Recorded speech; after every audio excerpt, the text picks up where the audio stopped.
three new heroes from the upcoming Bright Lights set may all be mechanologists, but they go about things in slightly different ways. So let's break them all down and talk about how they could play out as spoiler season really kicks into high gear. This is going to be a cool one. And you know it would be cool? A Flesh and Blood video game. And if I had the knowledge to do so, I'd jump at the chance to put something like that together. And if that's something that you wish you could do as well, then let me tell you about today's video sponsor, Southern New Hampshire University. SNHU has one of the largest accredited nonprofit online degree offerings in the country, and that includes their game development program. In this program, you'll learn how to create realistic, dynamic gameplay experiences with AI, game physics, 2D and 3D graphics, and interface design. You can also learn 3D modeling and texturing with game art software.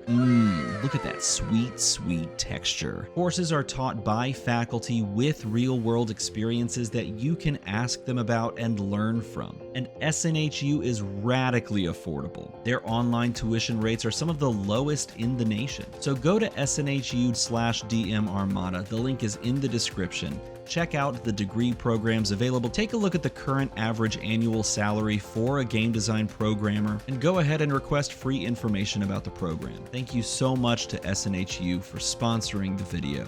Now let's get back to it.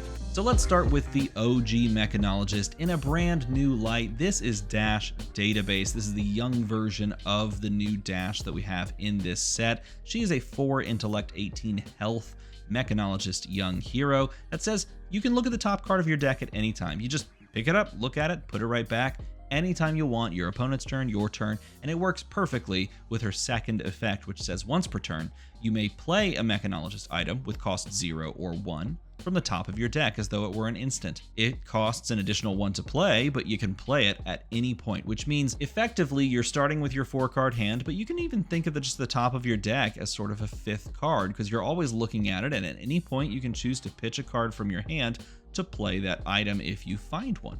So what does this allow you to do? Well, it allows you to do a couple of things. One, you can play that normal traditional boost game plan, but this time a little bit more optimally. You can decide what you choose to boost away, or you can, pay for, your items that you might have. You can even just choose not to boost by looking at the top of the deck before you play out your attack, and then just don't boost it. It allows you to be more measured in your approach. It also allows you to play some more of these items, like Optical Monocle, for example, which allows you to opt and dig for more pieces to the Nitro Mechanoid puzzle. And this is the other thing that it allows you to do. It allows you to build towards this Nitro Mechanoid game plan. And if you've never played this card, I don't blame you. It hasn't been incredibly popular, though it is incredibly cool. What it essentially does is it robs you of all of your equipment, your weapon, and 3 hyperdrivers. What do you get out of it? Well, you can just banish one of those cards from under it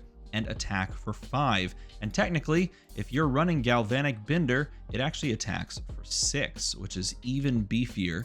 And then you stack on top of that, as long as you have an action point, and you can make those off of something like High Octane, you stack on top of it multiple swings, and you can go incredibly wide off of the back of cheap, boostable attacks, something like Zipper Hit or 0 to 60 or T-Bone, on a High Octane turn, so you gaining the action point as you do it, into the Nitro Mechanoid, into the swing. And this is made all the easier with this effect that allows you to dig into your deck, play out these Teklo cores off the top, play out these hyperdrivers off the top instead of having to pay for them from your hand, and just jam them out there and get your game plan rolling. It also means that you can, as a mechanologist player, play non-mechanologist cards with basically just no drawback outside of just knowing that it's on the top of your deck and choosing not to boost. You can play things like Oasis Respite. You can play your Sinks, your Fates. You can build an entire deck that is filled and riddled with generic cards that are just good and that get you to your end game, and not have to worry about banishing one of the most important cards off of the back of one of these banishes. And so this new hero really opens up deck building possibilities and optimizations for the Mechanologist class. And then we jump over to someone like Max Nitro, just spoiled this week. Max Nitro is a really cool, really fast hero, Mechanologist young hero, 20 health, 4 intellect. that has an ability that says once per turn action, pay 2 resources, and you just get to create your own hyperdriver token with 2 Steam counters. Activate this only if you've boosted that turn, so you do have to start out by paying for your attack if it's, costs something, and then boosting said attack. But from that point, you can pay 2 resources, and you can get a hyperdriver, which will discount your attacks on future turns. But it can also allow you to crank them out, because Max Nitro's second effect says hyperdrivers you control get crank, a new keyword that means as this item enters the arena, you can remove a Steam counter from that item. If you do, you gain an action point. Now, why is that important? Well, if you wanted to play a hyperdriver, or in this case, create a hyperdriver, those hyperdrivers will end your turn. Unless you've already banked up more than 1 action point, this takes your action point and does not give you 1 back. Well, if you crank that, you're losing a Steam counter off of that hyperdriver. In this case, you're going from 2 Steam counters to 1, but you're also not ending your turn. So you can pay 2, you can do the Steam counter trigger, and you can continue playing after that. Why is this good? Well, if we build up Steam counters, then we don't have to pay for our attacks. So if we build a low to the ground version of this deck where we play all these 0 to 60s, T-bones that cost nothing, zipper hits that cost 1 but technically are free off of a hyperdriver because the hyperdrivers may be paying for it if we swing with it second, or even the newer-ish card from Dynasty, Jumpstart, which technically costs 2 but could cost as little as nothing if you're playing it second and you have a hyperdriver in play. This costs nothing, and it's a 0 for 4 or a 0 for 5.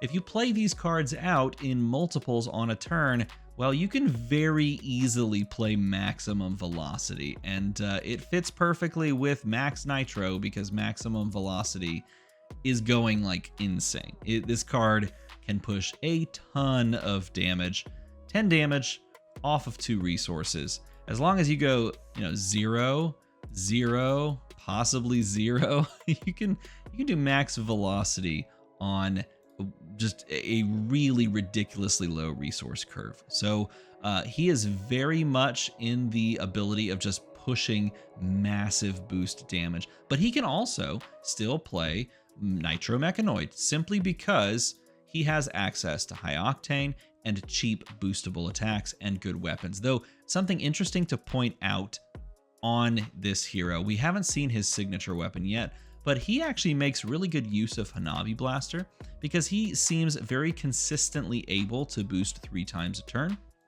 You could also just play Plasma Barrel Shot because, again, he can boost 3 times a turn, so this becomes essentially, once you've loaded it up, a 0 for 4 if you've got the Steam counter already on it. And so he has the capacity to play a more, combo game plan, or just play super 0 to 60, just to the wall damage in your face.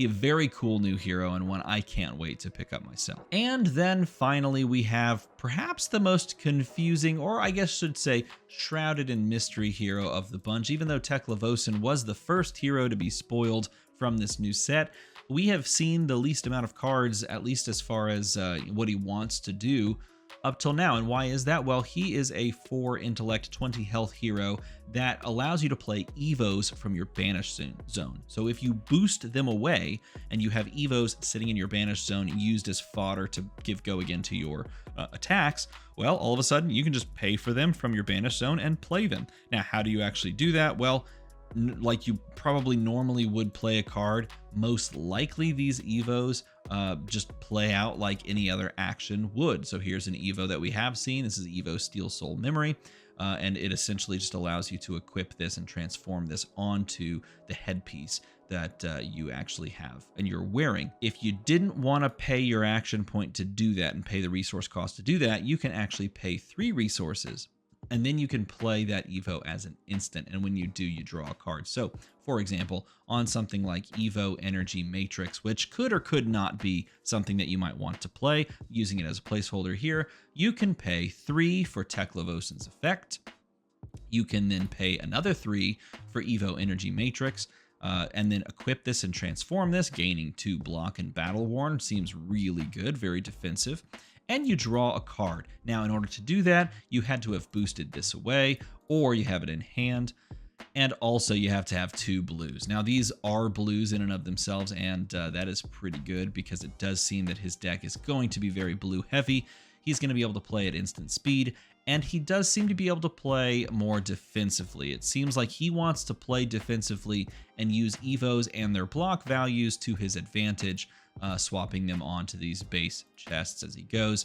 And then he gets the payoff of playing cards that see how many evos you have. So for example, Terminator Tank was spoiled very early on, costs 6 but attacks for 6, gains even more effects if you have evos in play. Now we know the least about him simply because we haven't seen very many evos outside of what was put into the the Bright Lights spoiler and the Round the Table spoiler, but we will find out soon enough, I'm sure, as spoilers come hot and heavy very soon. Nevertheless, he's going to be, I would say, definitely more resource hungry, probably a bit more conservative with the boosts, and really just looking to get those evos set up online and get the payoff on these big kind of swing cards off of stuff like heavy artillery, giving you an evo upgrade effects, and pulse wave protocol the same thing. So that's the quick and dirty breakdown of these heroes as it stands right now. Keep up with the spoiler season that we're about to enter into to get more info for how these heroes are going to play, and let me know which one you like the most in a comment down below, because I can't wait to try out several of them myself. I think personally I am most excited about the blue-haired mechanic. Is he a mechanic? Max Nitro. If you enjoyed this video or learned something, make sure to make the number go slightly higher by pressing a red button under this video. As always, thanks for watching.